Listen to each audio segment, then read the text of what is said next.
To the world it's a city of saints and scholars, a medieval masterpiece perched high above the river Wear.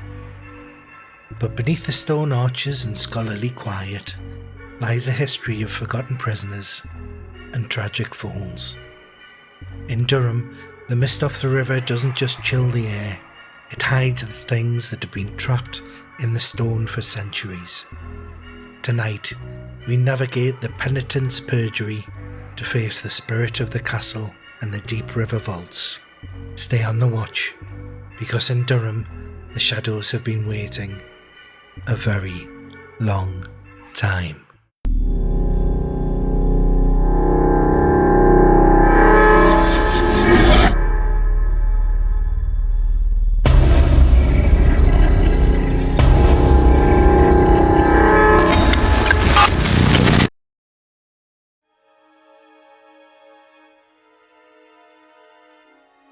We begin at the Elvet Bridge, in the lightless cells of the Old House of Correction.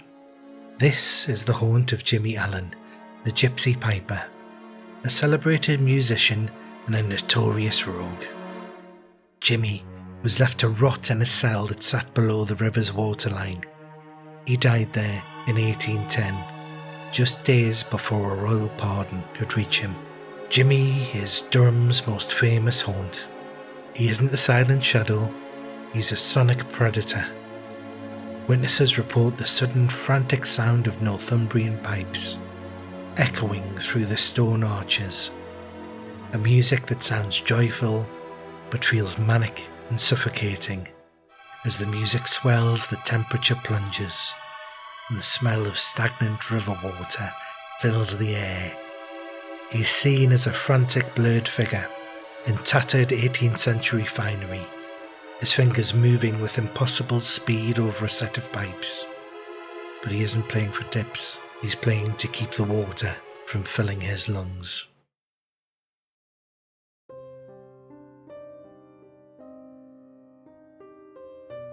The Black Staircase of Durham Castle is one of the most stunning pieces of 17th century woodwork in the whole of England.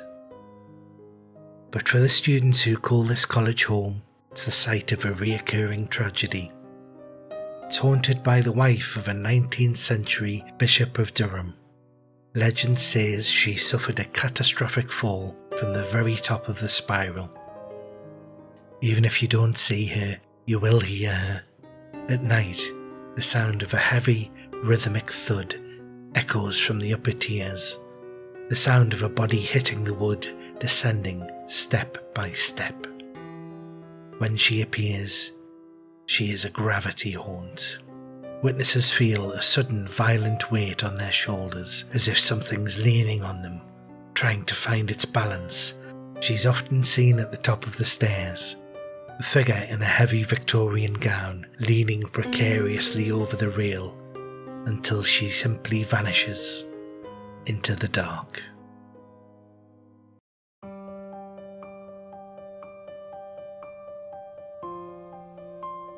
Crossgate is one of Durham's oldest thoroughfares, a steep climb that once echoed with the boots of medieval pilgrims.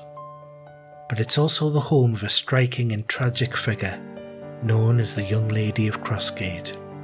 She is often seen in the upper windows of a Victorian house, or walking the narrow pavement in the small hours of the morning. She's a visceral haunt of absolute sorrow, a young woman in a high-collared dress, carrying a small bundle in her arms. Witnesses say her face is perfectly pale, but her eyes are red-rimmed from weeping. She doesn't speak, she simply searches. She's seen moving towards the river, her bundle held tightly to her chest, but she always vanishes before she reaches the water. When she passes, the air becomes heavy with the scent of lilies and old damp wool, leaving behind a psychological weight of grief that can ruin a witness's sleep for weeks.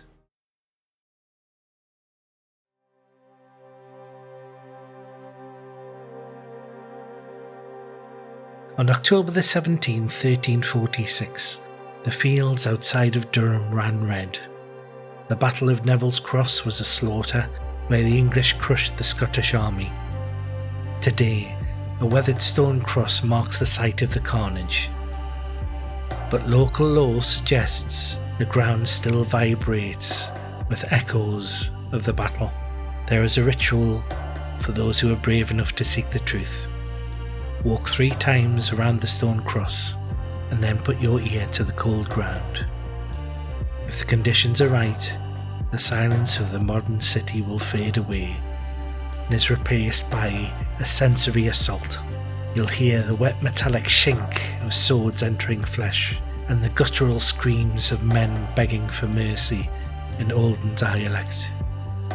The soil itself becomes a recording of pure adrenaline and terror, a vibration of war that suggests the earth itself hasn't forgotten the 3,000 men who were cut down in the mud over 600 years ago.